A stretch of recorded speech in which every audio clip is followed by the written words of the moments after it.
In die kerk is dit vir my jammer, dat die mense wat sê hulle volg die kruis van Christus, so selfgesentreerd is, en so selfsugtig is, dat hulle eie voorkeure voorop stel, in plaas daarvan om op te gee, sodat die wêreld kan wen. En vriende, dis die doel van leierskap.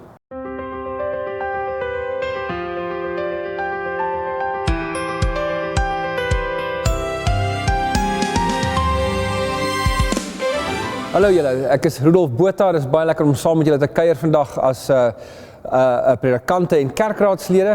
Ons praat oor die belangrike topik van leierskap. Leierskap is tog waaroor dit gaan in 'n baie groot mate in ons kerk. As ons kerkraadslede is, dan sê Paulus ons moet bekwaam wees om mense te lei, om hulle te leer, in 1 Timoteus 3 sê hy dit. Maar ons weet almal dat saam met leierskap kom 'n ding soos konflik.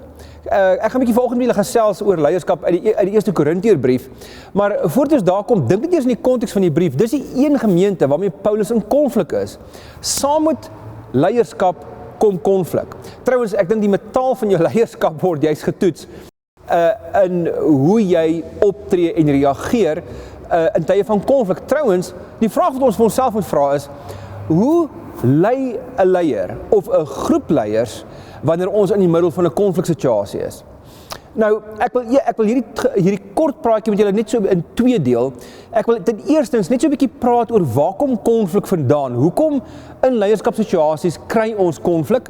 En dan in die tweede plek wil ek so 'n bietjie kyk na 'n paar goedes wat Paulus vir ons wys. Die eerste Korintiërbrief wat ons het, gaan ons 'n bietjie kyk na 'n paar praktiese idees oor wat maak ons.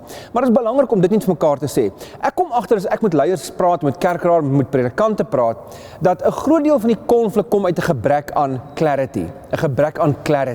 Wat bedoel ek by clarity? Wel, clarity oor hoe ons die Bybel lees as 'n bepaalde gemeente en wat die waardes is wat ons uit wat ons in hierdie gemeente volg om die koninkryk van die Here te laat kom in die gemeente. Byvoorbeeld, toe ek by Oosterlig gekom het, toe vra ek op 'n stadium vir hulle, wie ding is my 'n bietjie onduidelik. Wat is julle disippelskapplan? Hoe lyk julle strategie? Hoe lei julle mense na disippelskap? En hulle het my gesê, nee, ons het nie eintlik 'n plan nie, ons doen maar die goed wat ons moet doen op Sondae en in die week en so aan, maar toe begin ons gesels. En toe sê ons vir mekaar, okay, ons moet 'n paar waardes vir onsself saamstel. So ons het 4 waardes gekies en 1 slogan wat net sê, ons wil hê almal moet na Christus toe kom, net soos wat hulle is, getransformeer word en 'n verskil maak in die wêreld. Nou dit bring clarity, dit klink stupid, maar dit is die eerste taak van leierskap. Bring helderheid en duidelikheid. Want 'n gebrek aan helderheid en duidelikheid veroorsaak dat mense konflik het oor goed, omdat daar juis nie duidelikheid is nie. Kom ek noem vir julle 'n voorbeeld. So sê nou, leiers word die hele tyd hulle onder versoeking geplaas om lidmate te akkommodeer. Maar ons moet baie versigtig wees met akkommodasie in leierskap, want dis nie regtig wat ons veronderstel is om te doen as leiers nie. Ons moet mense lief hê, maar om te akkommodeer beteken ek moet na almal se voorkeure omsien en ek moet vir elkeen 'n beurt gee om hulle voorkeur te verwesenlik of te vervul. Maar weet jy wat, dis nie die job van leierskap nie. As jy clear is oor wat die doel van die gemeente is, ons wil hê almal moet na Christus toe kom, nes hulle is, getransformeer word en 'n verskil maak in die wêreld, en dan daarmee saam is ons 4 waardes die volgende. Ons is ek gaan Engelse woorde gebruik, julle gaan nou verstaan hoekom. Ons is missionaal in Afrikaans. Ons is relasioneel, met ander woorde, ons is verhoudingsgerig. Ons is transformational, daar moet transformasie plaasvind, en ons is incarnational. Dis ons 4 waardes. Saam met ons slogan, dit bring vir ons as gemeente helderheid.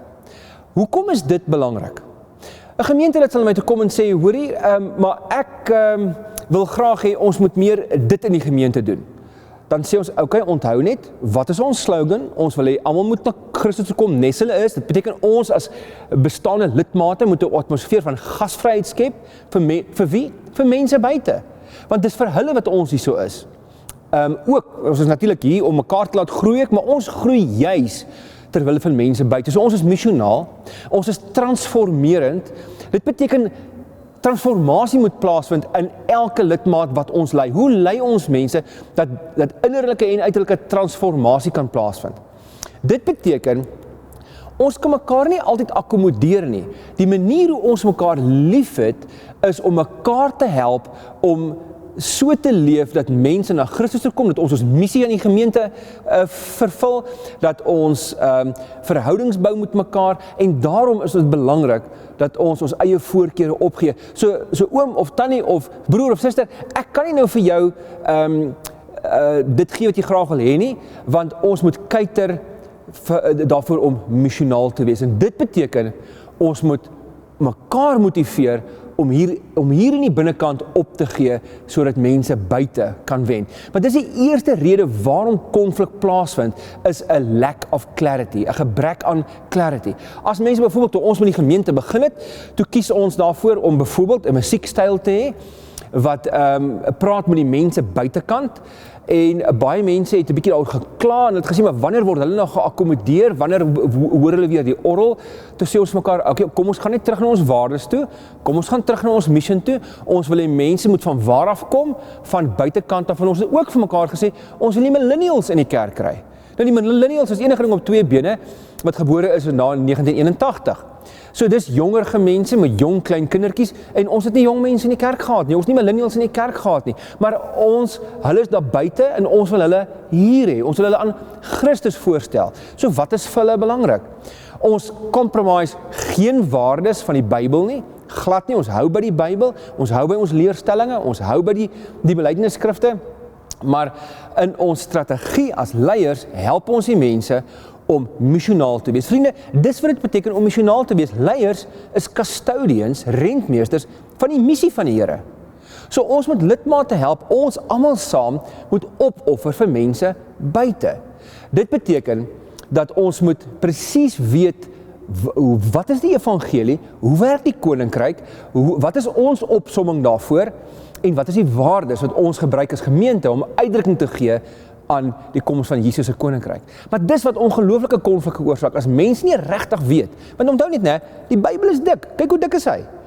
Mense sukkel om die Bybel te lees vir hulle self. So onthou altyd hierdie ding, dat a lack of clarity brings confusion, en waar confusion heers en verwarring heers, daar begin mense in konflik met mekaar wees. Maar dis die eerste groot rede. Die tweede groot rede waarom konflik plaasvind, is natuurlik omdat daar onvolwassenheid is.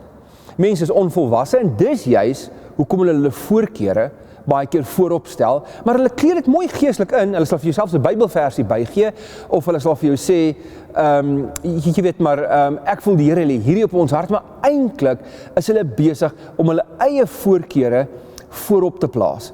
En vriende, leiers moet mekaar help, moet die gemeente help om so op te offer dat ons missionaal kan wees. Dis ons rol as leiers. Trouwens, nou hier kom ek 'n bietjie by Paulus. So, daar's 'n paar redes waarom konflik ontstaan. 1, lack of clarity. 2, onvolwassenheid, ook by ons as kerkraadslede. Dit beteken, ons as kerkraadslede kan nie sommer net ons eie voorkeure opstel nie. Dit gaan nie oor akkommodasie nie, dit gaan oor missie. En ons missie is om mekaar lief te hê en die wêreld so lief te hê, dat hulle sal bereid wees om saam met ons tyd te spandeer, en sodat ons hulle aan die lewende Here kan voorstel. Maar kom ons kyk 'n bietjie wat sê Paulus. Hy sê in 1 Korintiërs 11 vers 1, 'n baie bekende ding, 'n ding wat ons almal weet. Hy sê, volg my voorbeeld, soos ek die voorbeeld van Christus volg. Dis leierskap in die kerk, volgens Paulus. So hoe motiveer Paulus hierdie selfsugtige Korintiërs? Onthou, hulle bly in die stad Korinte, dis die stad waarin jy gaan om to make a name for yourself, om opgang te maak in die samelewing. Dit is 'n ryk stad, dit is 'n ryk omgewing, en hy sê dit hier aan die einde van 'n hele klomp goed wat hy vir hulle leiding oorgee. So hy is in konflik met hierdie gemeente, hulle is besig om eintlik hulle bande met hom te wil afsny. Daar's ander apostels wat bygekom het, ander geleerdes wat gesê het, nee, Paulus is nie regtig so belangrik nie, en die kruis is nie so belangrik nie, die opstanding is belangriker. En nou kom Paulus, en hy is in konflik met hierdie gemeente, en hy vra die vraag, hoe lei ek hulle, terwyl ek met hulle in konflik is? So hy skryf hierdie vir hulle, hy sê, volg my voorbeeld. Waarvan praat hy? Wel, hy het nou in die hele stuk vooraf, het hy homself 'n paar keer as 'n voorbeeld gebruik, van hoe hy persoonlik sy voorkeure opgee, sodat die wêreld kan wen. Hoor 'n bietjie wat sy in hoofstuk 9, hy sê, Hoewel ek vry is en van niemand afhanklik nie, het ek myself aan almal diensbaar gestel om soveel as moontlik mense vir Christus te wen. Vir die Jode het ek soos 'n Jood geword om Jode te wen. Hoewel ek self nie meer onder die wet is nie, het ek my vir die wat onder die wet staan, onder die wet gestel om hulle te wen. Hoewel ek nie sonder die wet van God is nie, maar onder die wet van Christus, het ek vir die wat sonder die wet is geword, soos een sonder die wet. Vir die swakkes het ek swak geword om die swakkes te wen. Vir almal het ek alles geword om in elk geval sommiges te wen. Dit doen ek alles ter wille van die evangelie, sodat ek in die vrug daarvan deel kan hê.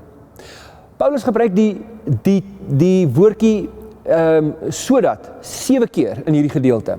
Ek doen iets sodat, hina in Grieks, gevolg deur 'n subjunktief, dit dui op doel. 5 keer sê hy, sodat ek die wêreld kan wen, sodat ek daai mense kan wen, Die 6de keer dan sê hy, sodat soveel as moontlik mense gered kan word. En laaste keer sê hy, sodat ek kan deel hê aan die werk wat die Here doen.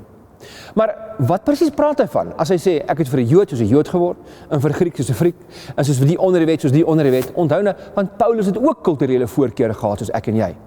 Hy was 'n Arameer, hy het Hebreëus en Aramees gepraat, maar hy het onder die heidene gewerk, en hy het geweet, as hy vir die heidene, as sy missie na die heidene toe is, dan moet hy sy voorkeur om te wil Aramees praat, opgee, sodat hulle kan wen. Hy moet sy voorkeure om in 'n sinagoge te wees, sy kulturele identiteit moet hy opgee, sodat hulle kan wen.